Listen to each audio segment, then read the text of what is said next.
everything was created for a reason. The tourbillon was not created to be beautiful and exceptional and look nice. It was purely precision. And all of actually the invention of watchmaking, and it was pushing the limits on scientific base, on trying to achieve something. And in a way, sometimes I felt the risk is there to forget, what are we doing? Why are we doing it? And keeping this essence, this base idea alive. That was one of the big challenges, and that's also why it's an almost simple complication. I said we wanted to add something. Grande Sonnerie, it's the holy grail of watchmakers. So I always said one day I would love to bring one and work on one, really, and create it really from A to Z. But adding something more, using today's technology, that you add something to get a more exceptional result, but not taking. It's easy to say you do something new the first time, that's different, hasn't been done before. So if it's a new complication, if it's a new decoration, but you don't have a comparison. And the real difference, if you go into high end, for me, is the details. It's not something that is new at the first time only. It's the same thing, and the more you look at it and say, why is it not the same? Why do I feel? What's different? And that means you went further and you pushed the limit further. And what is much harder, because the more you do something, the closer you get to the limit, what is doable.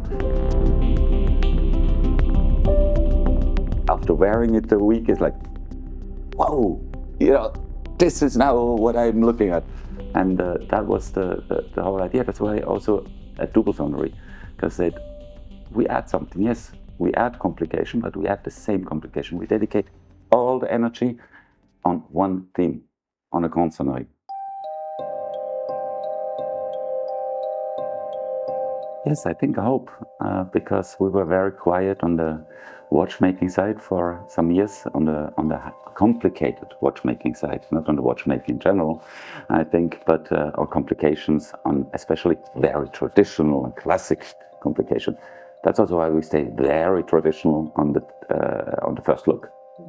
It's probably the most traditional complication, and in the same time, trying to do something new. Have fun with it. The same with decoration, especially in this staying traditional. But wait a minute, there's something that's different.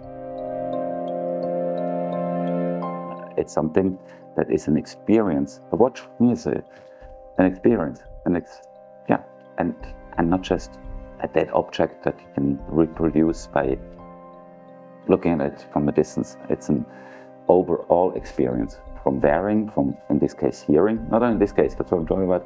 Even a bezel with Adam, it's a hearing experience. It's an overall experience of all your senses on the feel of it.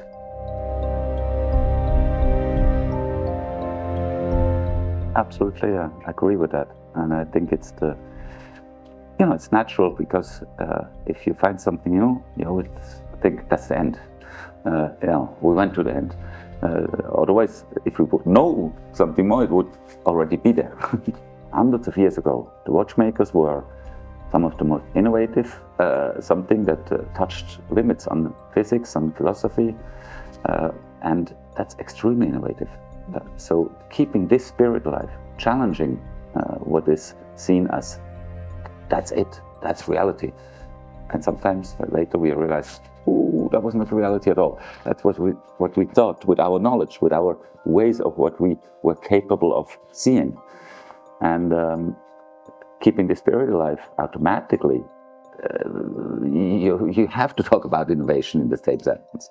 The spirit cannot live without. Our tradition is impossible to respect without innovation.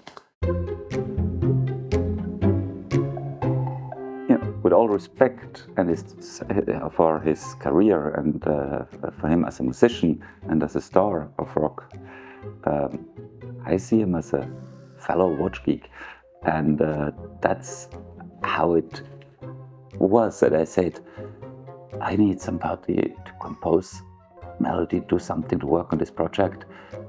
So musician, and I'm a watch geek as a musician, and it will be fun. But the fun part of creating music, I think, got hampered by the technical restrictions. Okay, we were exchanging with a little team as well here, so it's not only personal taste, but to be honest, it was the little goosebumps you get.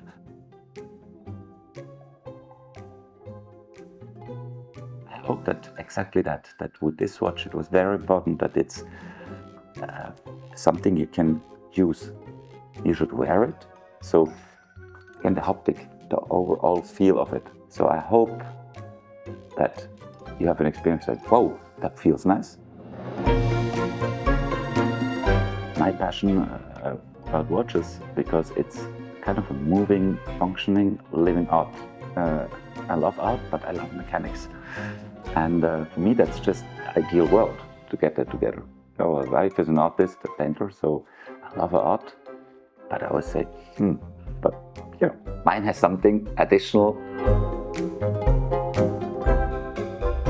We created a team, and we have a team today at Blancpain that is capable of developing, creating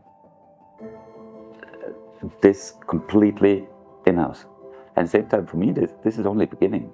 You know, we work on so many more to come in the next years, and complicated watches on new complications, a bit, I would say, a bit more not done even than this, and different themes, and that's just the beginning.